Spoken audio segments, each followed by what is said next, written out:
Ons is voor die Woolworths in Seepunt, waar sowat 50 lede van die Joodse gemeenskap betoog teen antisemitisme. Volgens Wendy Kant, die voorsitter van die Nasionale Raad van Jode, is dit glad nie 'n betoging teen Woolworths nie, maar wel teen 'n haatspraak. Dit volg na 'n voorval verlede Vrydag, waar 'n lid van Kossas 'n varkop in 'n stootwaandjie in die winkel ingesmokkel het en toe tussen die ander vleis geplaas het. A pig head is the ultimate insult to Jewish people.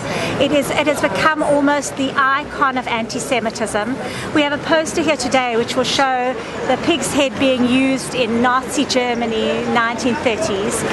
It really is emblematic of anti-Semitism and of hatred. We're all entitled to disagree, but you've still got to respect another human being's right to practice their religion. Peacefully. Sy het dit baie duidelik gestel dat hulle nie net vandag namens die Jode betoog nie, maar namens elke Suid-Afrikaner wat die reg het om sy of haar geloof te beoefen. Today the hate crime is targeted at Jews. Tomorrow it's going to be targeted at other South Africans.